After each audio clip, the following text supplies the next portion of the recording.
The episode kicks off with Atla calling out the nobles. One noble sneers, "The white tiger blood is tainted with human lineage." Jaralis barks, "You have no right to speak." Meanwhile, the king, recalls what Atlas said to him. After that, he learns that the White Tiger siblings, descendants of a disgraced war general, have gone to Siltveld with Naofumi. He questions the queen, "You really sent those two to Siltveld, that place?" However, she assures him that Naofumi is with them.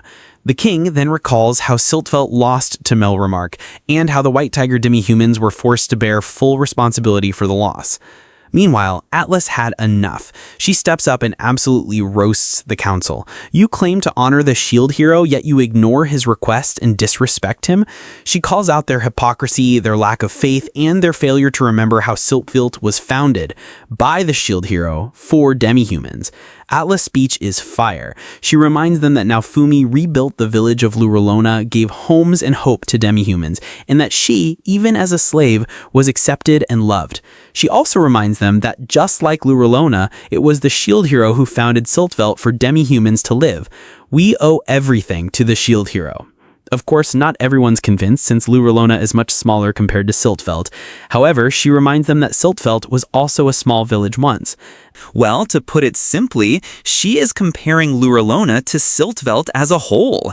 She declares that she is expressing her gratitude and love to Naofumi as a godly figure for saving her and giving demi-humans like her a place to belong, just like the shield hero once did for Siltveld.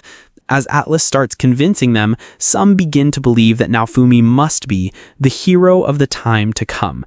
As the nobles turn against Jaralis, the scene shifts to the poison scandal. As we know, Naofumi's breakfast was laced with poison. Then Philo and Sedina walk in with the suspect, a royal chef named Tenny. Initially hesitant, he confesses he was forced to do it under orders from Jaralis. Well, we all knew who did this. Jaralis tries to gaslight the whole situation. "I didn't give any orders." The moment Naofumi hears that, he's like, "That's it, I'm out. I won't stay in a country that poisons me." I mean, can you blame him? By the way, the chef's family was threatened, and he was just a pawn. Even Philo confirms he's not lying. Just as Naofumi is about to leave, Jaralis claims Naofumi isn't the true hero foretold by prophecy. If he were, he'd be summoned to our country, not Melremark. In other words, he is trying to turn the situation against Naofumi to escape the accusation. It's funny how this is the same guy who was willing to do almost anything for Naofumi. You know what they say, if it's too good to be true, it probably is.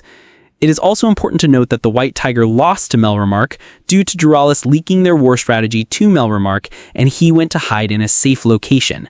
So yeah, this guy is a piece of art and certified scumbag, though he cannot defeat our Hall of Shame yet. Meanwhile, Naofumi realizes that Jaralis' backup plan was to make Siltveld question Naofumi's legitimacy as a hero, but Atlas not having that either. She claps back with logic. Naofumi was summoned alongside the other three heroes to share power and face the waves together. That's the whole point. And if Jaralis doubts him, maybe he's the one who's lost faith.